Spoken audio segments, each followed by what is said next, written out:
Well, welcome to the Thought for the Day for the Lady Grove Church, 1st of June 2020. I fear that this is going to be quite a confused thought, because it's still bubbling away in my head at the moment, and I've got two sort of thoughts competing, so you're going to get a bit of a mishmash. So I thought I would start by reading a passage from the book of Numbers, chapter 13, to read it, the 25th verse. After exploring the land for 40 days, the men returned to Moses, Aaron and the people of Israel at Kadesh in the wilderness of Paran. They reported to the whole community what they had seen and showed them the fruit they had taken from the land. This was their report to Moses. "We arrived in the land you sent us to see, and it is indeed a magnificent country, a land flowing with milk and honey. Here is some of its fruit as proof. But the people living there are powerful, and their cities and towns are fortified and very large. We also saw the descendants of Anak who are living there. The Amalekites live in the Negev, and the Hittites, Jebusites and Amorites live in the hill country. The Canaanites live among the coast of the Mediterranean Sea and along the Jordan Valley." But Caleb tried to encourage the people as they stood before Moses. "Let's go at once to take the land," he said. "We can certainly conquer it." But the other men who had explored the land with him answered, "We can't go up against them. They are stronger than we are." So they spread discouraging reports about the land among the Israelites. "The land we explored will swallow up any who go to live there. All the people we saw were huge. We even saw giants, the descendants of Anak. We felt like grasshoppers next to them, and that's what we looked like to them." Then all the people began weeping aloud, and they cried all night. Their voices rose in a great chorus of complaint against Moses and Aaron. "We wish we had died in Egypt, or even here in the wilderness," they wailed. "Why is the Lord taking us to this country only to have us die in battle? Our wives and our little ones will be carried off as slaves. Let's get out of here and return to Egypt." Then they plotted amongst themselves, "Let's choose a leader and go back to Egypt." It's a reading that comes from when the Israelites finally get to the borders of the Promised Land, and Moses and Aaron send these men into the Promised Land to see what it's like. And Caleb comes back and says, "Hey, this is good. We should go in there." But the vast majority acknowledge its goodness, but fear what they're letting themselves in for. And the story goes on that eventually Moses and Aaron and Caleb can't convince them to go in. They refuse to go, and so God gets well and truly cheesed off with them, threatens to kill them. Moses pleads for their survival, and in the end God just says, right, they're going on a 40-year timeout. The Promised Land is for the Israelites, but nobody who refused to enter now will actually set foot on it. It will only be their children and their children's children. And of course, today being the 1st of June, I'm conscious that it's hardly the Promised Land, but we've heard of the loosening of restrictions. We have schools that, as we are aware, have been open, or the vast majority have been open for these last 10, 12 weeks, but they're now opening up a little bit more, and each school is doing that differently. But the government has given us instructions about year 6 and year 1 and nursery reception. And then we also have instructions that certain retailers can open as well. And then over the weekend out came the news from what seems like almost nowhere, that those who have been shielding because of their vulnerability are suddenly being told that they can also go out and start, well, not mixing, but at least meeting others. And we have this battle going on where members of the cabinet are saying that they are confident, or, as was said last night at the news conference thing, reasonably confident, whatever reasonably is defined as. And yet we also have lots of people, some members of the SAGE committee and the Association of Directors for Public Health in the UK, saying no, this is too much all in one go. And so a lot of us are saying, well, what do we do? Do we listen to the government? Do we listen to those who are saying no? The government claims it's listening to the science, but clearly some of the science community is saying, you're not listening to us.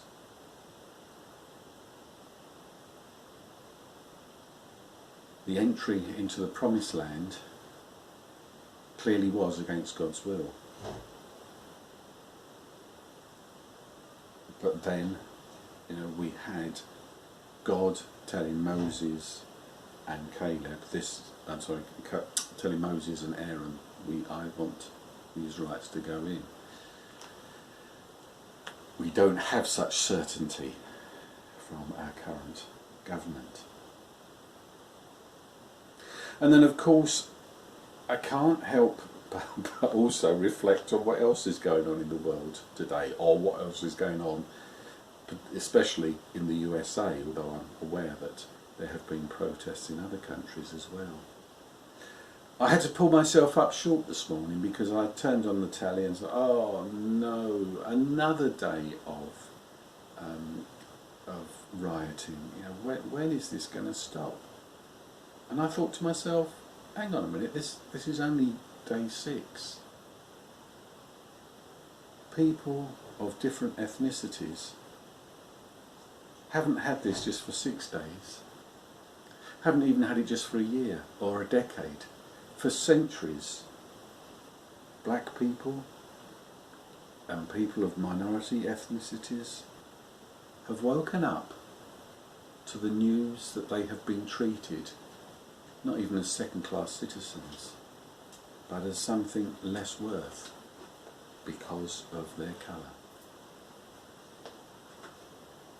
And so why should we be surprised that they've finally got to that stage? I'm at the stage of major disappointment when I see the rioting go on. They must be way past that. There is anger, but it is justified. And I couldn't help but notice a little film clip this morning where applauding was going on. This white guy who was a member of, I'm not sure what, didn't look like police, but something clearly of authority. And he was standing there in front of this black guy, shake my hand, shake my hand. And eventually the black man took his glove off and shook this man's hand. And there was big applause, and I thought, hang on, the white man has just told the black man what to do again. Is that really what this is about? And it's all well and good, yeah, we can look at current leadership and really get really angry with it, but as I say, this has gone on for centuries. This isn't just current leadership. This is something that is an evil that has run through the hearts and minds of people generation after generation after generation. And it has got to stop.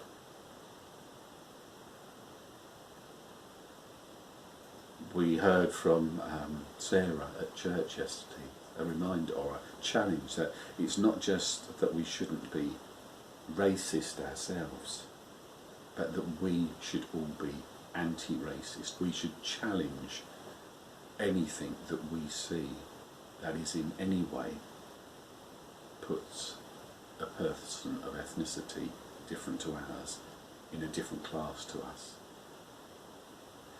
I guess the two things that link my confused thoughts of today is leadership. leadership in this country that is taking risks, and many of us don't feel they are really measured risks, and leaderships in this world that have allowed us to get in this situation where equality is just a dream. And I guess in some ways we are all leaders, because we all have an influence.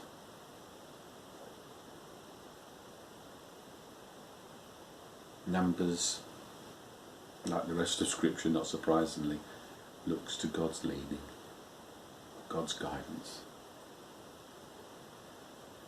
I'm just leaving it there. I have no answers. I just have a lot of frustration, not anger, but just frustration of the world that we live in at the moment, and how it needs to be challenged in so many ways, and how I need to be challenged, and how we all need to be challenged. So let's turn to prayer and lift this world up to God. Let's pray.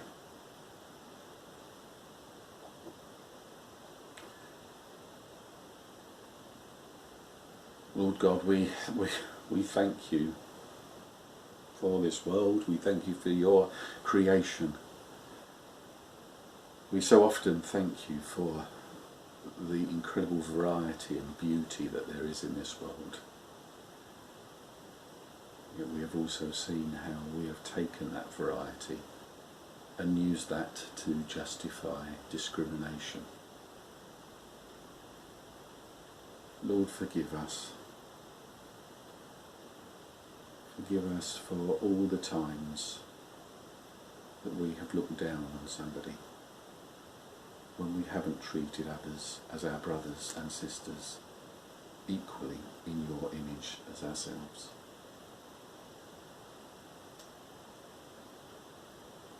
And Lord, we pray for our nation today, for those of us who are concerned about the risks that are being taken and the danger of there being an increased outbreak of this virus again. We pray that our concerns might be more than they need to be. But we pray that you would just keep people safe. That you would prompt people to be very, very careful, so that they would avoid spreading this virus.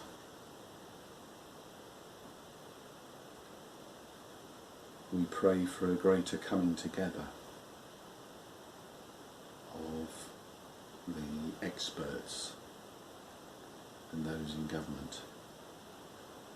We recognise our economy is important, but it's no good having a good economy for those who have died. And so we pray for compassion. And we saw so many crazy things happen over the weekend, Lord. We just ask that you would just challenge people about their actions, that they would consider the greater good. And Lord, we pray for our neighbours in the USA, conscious of how our history in many ways has created the incredible divisions that there are in America. That we have played a huge part in the slave trade and profiteering from the misery of others.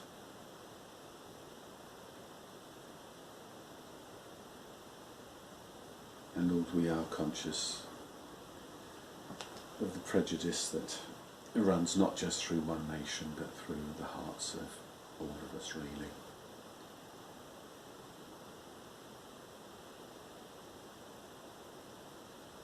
Lord, when we are tempted to put someone in a different box to ourselves. Lord, help us to break out of our box and break all boxes and recognise that there is just one humanity and one creation and one world.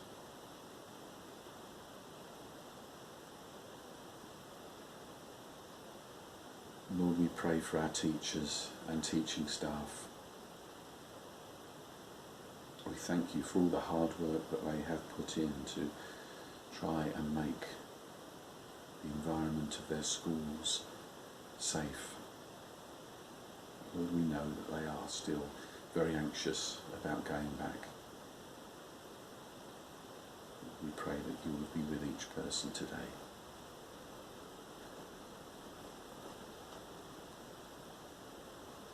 We pray for parents and the concerns that they have. Pray that too you would bring comfort to them. And we pray for our medical staff. We thank you for all the incredible work they've been doing. We pray for their emotional support.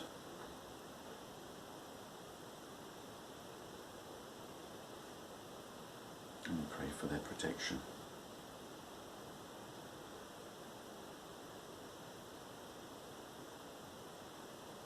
And Father, we pray for all those who have been shielded for these many weeks and who are in a position of not really knowing what to do. Trying to fathom out what has suddenly made the 1st of June so very different to the 31st of May.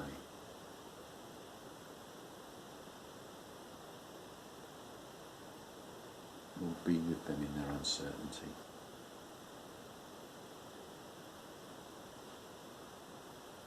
Keep them safe. And if this dropping of shielding also means that they no longer get the same level of support in the way of food deliveries, etc., then, Lord, I pray that the wider community would just be aware of that and look for ways of keeping them safe.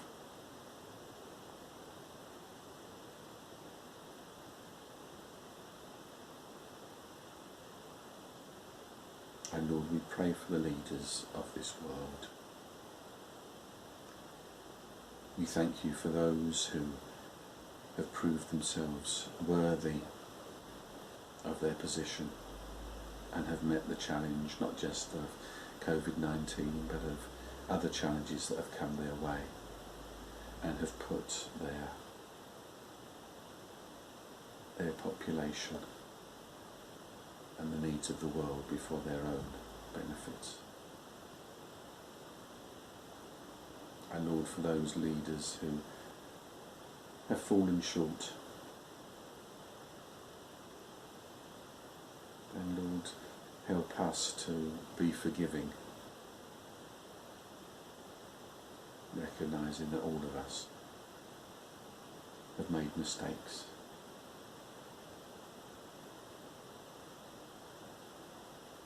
And Lord, help us to use our frustration or anger, whatever it is, in ways that are creative and positive to bring about change, whether that be in the way that we vote or in the way that we live our lives, the way that we seek to serve our neighbours.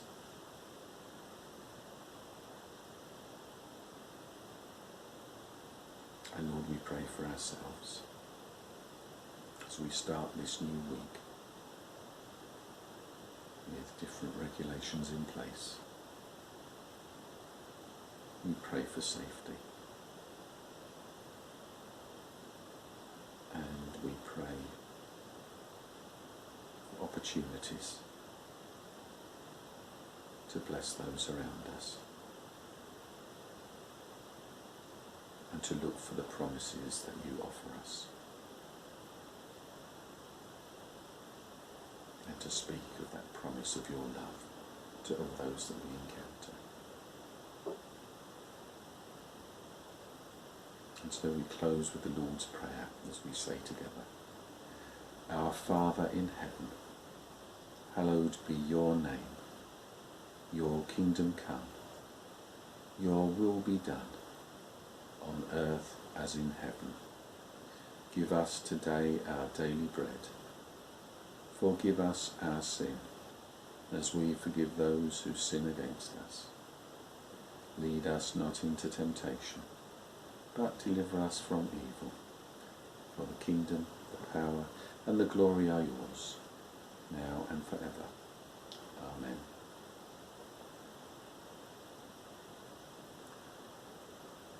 So I will see you again tomorrow.